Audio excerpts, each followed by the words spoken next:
Q&A session with Sandeep Maheshwari at Mumbai. दोस्तों, Sandeep sir की इस वीडियो से मैंने जो जो सीखा उन सभी चीजों को शॉर्ट टाइम में याद दिलाने के मकसद से मैं इस वीडियो को शेयर कर रहा हूं। तो चलिए शुरू करते हैं। दोस्तों, हम पूरे दिन अपनी बॉडी के लिए तो बहुत कुछ करते रहते हैं, है ना? लेकिन अपने माइंड के लिए हम क्या करते हैं? जबकि माइंड ही इस बॉडी को चलाता है, माइंड की एनर्जी ही इस बॉडी की एनर्जी है। तो पूरे दिन हाईली एनर्जेटिक रहने के लिए हमें अपनी बॉडी के साथ साथ अपने माइंड पर भी ध्यान देना होगा। बॉडी पर ध्यान कैसे देना है वो हम सबको पता है, एक्सरसाइज करना है या योगा करना है।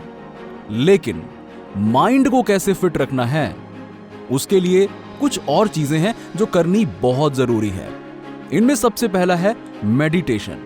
जी हां, दिन में भले ही 5 मिनट ही क्यों ना हो आपके पास, लेकिन डेली मेडिटेशन जरूर करना चाहिए, जिससे मन शांत रहे।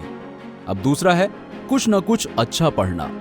अच्छे का मतलब न्यूज़पेपर पढ़ना या टीवी पर महाभारत देखना ऐसा नहीं है। इसका मतलब है कोई अच्छी सी बुक पढ़ना, या बुक पढ़ना पसंद नहीं है तो किसी अच्छी सी बुक की ऑडियो बुक सुनना। इससे हमारे मन के ऊपर जो नेगेटिविटी का मैल जम जाता है ना, वो निकल जाता है और माइंड ट्रैक पर रहता है।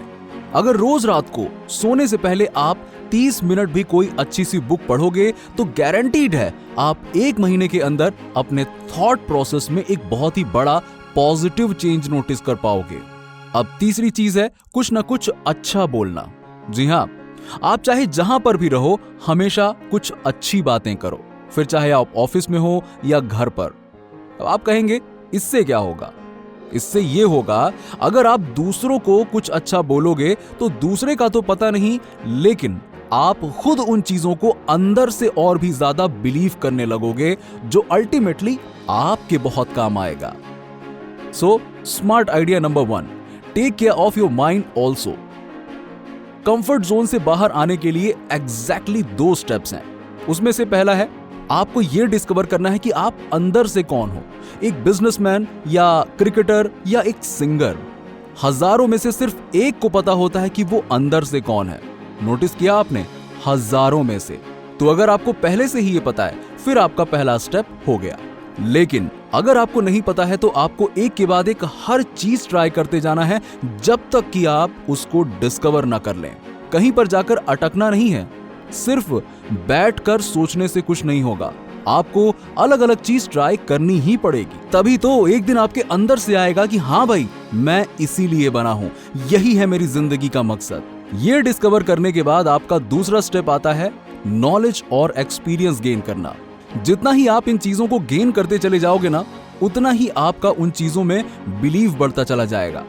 क्योंकि यार, ये जो बिलीव्स है ना, वो कभी भी थॉट्स या बातों से नहीं बनते हैं, वो हमेशा कोई ना कोई एक्सपीरियंस की वजह से बनते हैं।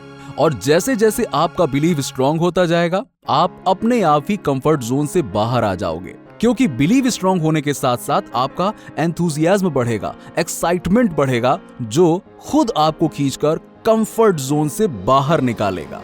लेकिन हाँ, उसके लिए आपको उस काम में छोटे छोटे स्टेप्स लेने पड़ेंगे, जिससे कि पॉजिटिव रिजल्ट्स मिले और एक्साइटमेंट बना रहे। अगर आपको आगे जाना है तो कभी ना कभी आपको कंफर्ट जोन छोड़ना ही पड़ेगा, और जब अंदर से ये चीज आए तो डिसीजन आपको ही लेना है। So smart idea number 2, get out of your comfort zone. दोस्तों, मैं एक बात बताऊं आपको, हम सबकी लाइफ में एक बहुत बड़ी प्रॉब्लम है कि हम हमेशा पॉजिटिव नहीं रह पाते, जो कि होना बिल्कुल ही नॉर्मल है। हमारे चारों तरफ नेगेटिविटी भरी हुई है, तो ऐसे में पॉजिटिव रहना मुश्किल है ना? अरे ना भाई, बहुत आसान है। एक बात बताइए, आपने आज ब्रेकफास्ट किया तो इसका मतलब क्या हो गया कि आपको अब कभी भी ब्रेकफास्ट करने की जरूरत नहीं है? कल, परसों, कभी नहीं। ऐसा ही आज आपने कुछ अच्छा पढ़ लिया या अच्छा सुन लिया तो आपके अंदर पॉजिटिविटी तो बढ़ गई, तो क्या वो हमेशा बनी रहेगी? नहीं, खत्म तो होगी ही। तो सवाल यह है कि ऐसे में करना क्या है? ऐसे में करना यह है कि उसे फिर से रिफिल करवाना है। मतलब जब भी लाइफ में नेगेटिविटी बढ़ जाए तो आराम से एक दिन का ब्रेक लो और किसी शांत जगह पर जाकर पूरे दिन कुछ अच्छा पढ़ने लग जाओ। बस आप इतना सा करोगे और माइंड वापस ट्रैक पर आ जाएगा। सारी नेगेटिविटी खत्म और काम वापस से शुरू। तो पॉजिटिविटी को सिर्फ रेगुलर ब्रेकफास्ट की तरह अपने अंदर लेते जाना है। So smart idea number 3, remember to take regular dose of positivity. Video को अंत तक देखने के लिए आपका शुक्रिया। More wisdom, more solution, better life.